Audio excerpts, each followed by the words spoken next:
Kalau Ananda pada saat gempa terjadi berada sedang atau beraktivitas di zona merah, paham kan?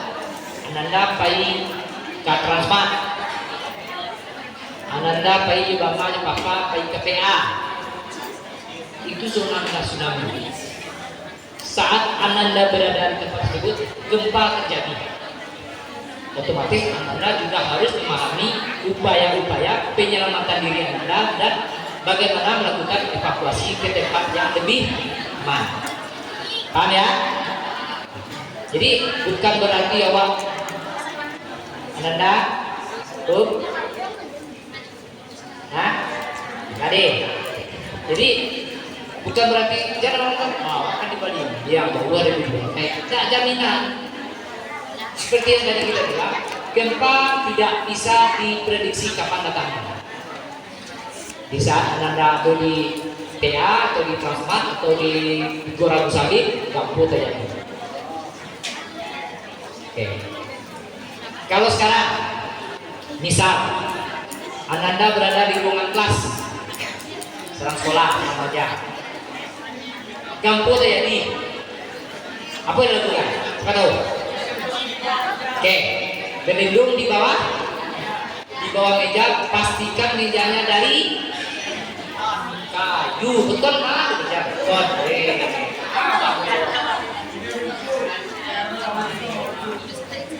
Jadi pastikan meja tidak dari kaca. Jadi pastikan meja terbuat dari kayu. Jadi kalau gempa terjadi, Anda kalau tidak bisa keluar, silakan berlindung di bawah meja dan di bawah kursi kayu ya. Kalau misalnya meja di kayu kursi itu penuh ada kawan yang lain, Anda nanti berbuang sama lari naik. Bukan, ini masih dalam ruangan. Di bawah kunsel pintu. Iya betul, di bawah kunsel pintu. Lihat, pastikan kunselnya terbuat dari kayu. Ini kan dulu kunsel aluminium. Dulu kunsel dari aluminium. Jadi pastikan kunsel yang tempat Anda pakai untuk berlindung pada saat gempa terjadi itu terbuat dari kayu. Lindung di bawah sambil melindungi apa? Kepala. Untuk evakuasi tidak lari dulu ke bawah dong. Bukan. Yang penting menjauhi bibir pantai. Yang kedua menjauhi sungai. Kalau sungai-sungai besar yang langsung terhubung ke laut, kalau tsunami terjadi itu kecepatannya luar biasa, seperti contoh, karena tidak ada hambatan sama sekali. Kalau dia masuk melalui sungai, kalau dia masuk melalui darat pasti ada yang menghalang, ada rumah penduduk, ada gedung-gedung kantor yang akan memperlambat arus tsunami datang ke darat. Tapi kalau dia menuju sungai, itu kecepatannya luar biasa. Jadi yang pertama Anda lakukan adalah menjauhi di pantai, menjauhi sungai, kemudian mencari ketinggian. Mencari ketinggian bisa jadi kalau misalnya di daerah Utara seperti yang pakai lantai ada gunung Panggung, itu bisa dijadikan evakuasi. Kalau misalnya tidak ada bukit atau yang semacam tempat ketinggian, Anda harus memastikan gedung-gedung yang masih berdiri kokoh. Jadi pada saat gempa tersebut akan banyak bangunan yang roboh. Anda harus menyelamatkan diri ke gedung yang masih berdiri.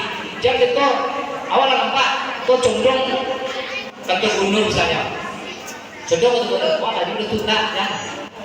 Cari tempat yang lain. Jadi cari tempat evakuasi mana tadi? Menjauhi bibir pantai, menjauhi sungai dan tempat ketinggian. Tempat ketinggian bisa jadi bukit atau gedung yang masih berdiri kokoh. Pastikan tingkatnya lebih dari 2, minimal 2. Ya. Kemudian Anda pernah lihat nggak? Kita karena ada fokus, kita bisa ya.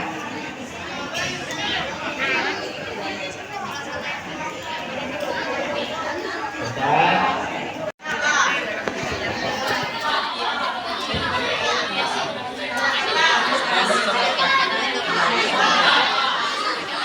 yang biru tuh. Dan upaya penyelamatan yang Anda lakukan kalau Anda berada di zona merah.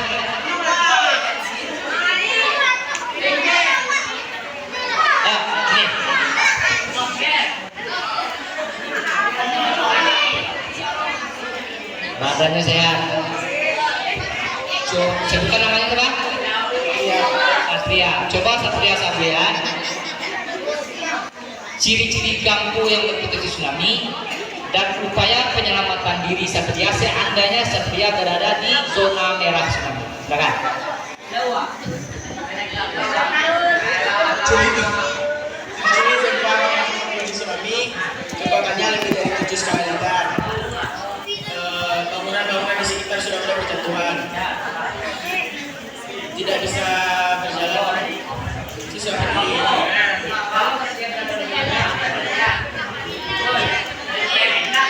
menghindari bibir pantai, menghindari sungai,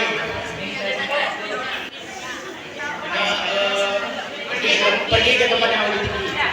Pendangkalan dan penyempitan drainase sebagai aliran air yang dipakai untuk yang membakar. Adanya pendangkalan dan penyempitan drainase. Ya, gitu. Dan satu lagi yang jadi momok yang di permasalahan bagi kita semua sekarang adalah pemanfaatan sampah plastik. Anda semua, apa namanya? Anda mungkin tidak menyadari satu buah Anda perhatikan sudah satu buah botol aqua yang Anda buang ke tanah kemudian terkubur itu untuk bisa terurai itu memerlukan waktu lebih dari 30 tahun. Itulah dasarnya plastik ini. Pada saat gempa terjadi atau pada saat bencana terjadi, Anda akan bisa mengingat ini bagaimana upaya penyelamatan diri Anda.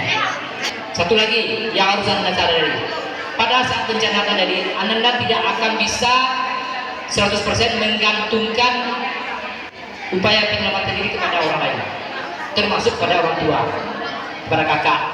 Yang harus Anda lakukan adalah bagaimana Anda bisa selamat hidup. Karena upaya untuk menyelamatkan orang lain, Anda harus selamat hidup. Bahkan menyelamatkan anak awak akan air. Jadi upaya untuk menyelamatkan orang lain, Anda harus pastikan Anda harus selamat hidup. Paham ya? Mungkin itu yang dapat Bapak sampaikan untuk kesempatan ini. Semoga bermanfaat. Bapak sudahi. Wassalamualaikum warahmatullahi wabarakatuh.